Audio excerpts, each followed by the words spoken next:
যুক্তরাষ্ট্রের সঙ্গে চলমান উত্তেজনার মধ্যেই আবারও সরকার বিরোধী বিক্ষোভে উত্তাল হয়ে উঠেছে ইরান।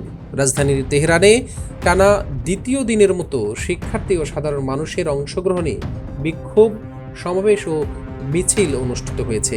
আন্দোলনের নেতৃত্বে রয়েছে জেনজি প্রজন্মের তরুণীরা, যারা সাম্প্রতিক সহিংসতায় নিহতদের স্মরণ ও হত্যাকাণ্ডের বিচার দাবি করছে। রোববার এএফপির বরাতে এআই আরবিয়া ইংলিশ জানায়, গত ডিসেম্বর-জানুয়ারিতে নিরাপত্তা বাহিনীর গুলিতে নিহতদের স্মরণে এবং দায়ীদের বিচারের দাবিতে শনিবার থেকে নতুন করে আন্দোলন শুরু হয়। তরুণ প্রজন্মের সরকার বিরোধী অংশ এই কর্মসূচির ডাক দেয়। পাল্টা হিসাবে সরকারের সমর্থন তরুণীরা পৃথক মিছিল ও সমাবেশের আয়োজন করে, ফলে রাজধানীর বিভিন্ন এলাকায় উত্তেজনা ছড়িয়ে পড়ে।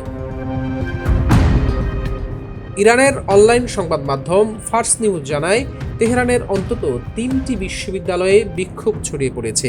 এর মধ্যে সরকার বিরোধী আন্দোলনের কেন্দ্র হিসেবে উঠে এসেছে শরীফ ইউনিভার্সিটি অব টেকনোলজি।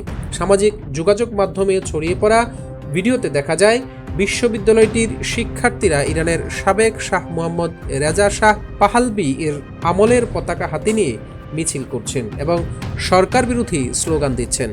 বিষয়টি দেশটির রাজনৈতিক পরিস্থিতিতে নতুন মাত্রা যোগ করেছে বলে বিশ্লেষকরা মনে করছেন।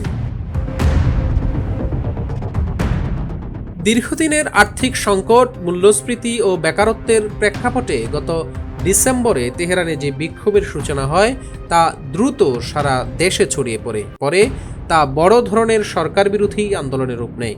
সে সময় নিরাপত্তা বাহিনী কঠোরভাবে আন্দোলন দমন করে। বিভিন্ন মানবাধিকার সংগঠনের অভিযোগ, ওই দমন পীড়নের কয়েক হাজার মানুষ নিহত হয়েছেন। ইরান কর্তৃপক্ষ বিক্ষোভ সংক্রান্ত সহিংসতায় 3000-এর বেশি মানুষের মৃত্যুর কথা স্বীকার করেছেন। তবে সরকারের দাবি, সন্ত্রাসী কর্মকাণ্ড ও বিদেশি উস্কানির কারণেই এসব সহিংসতার ঘটনা ঘটছে। তারা আন্দোলনের পেছনে বিদেশি শক্তির সংশ্লিষ্টতার অভিযোগ তোলেন। অন্যদিকে যুক্তরাষ্ট্রভিত্তিক মানবাধিকার সংস্থা HRANA জানিয়েছে, সাম্প্রতিক সরকার বিরোধী আন্দোলনে 7000-এর বেশি মানুষ নিহত হয়েছেন, যাদের বেশিরভাগই বিক্ষোভকারী। সংস্থাটির আশঙ্কা, প্রকৃত নিহতের সংখ্যা আরও বেশি হতে পারে। বিশ্লেষকরা মনে করছেন, জেনজি প্রজন্মের নেতৃত্বে নতুন করে শুরু হওয়া এই বিক্ষোভ ইরানের রাজনৈতিক অঙ্গনে দীর্ঘমেয়াদী প্রভাব ফেলতে পারে। তরুণদের একটি বড় অংশ সামাজিক ও রাজনৈতিক সংস্কারের দাবি তুলছেন। একই সময়ে আন্তর্জাতিক অঙ্গনে যুক্তরাষ্ট্রের সঙ্গে উত্তেজনা পরিস্থিতিকে আরও জটিল করে তুলেছে। ফলে সামনের দিনগুলোতে ইরানের পরিস্থিতি কোন দিকে মোড় নেয় তা বিশ্বজুড়ে নজর বাড়ছে।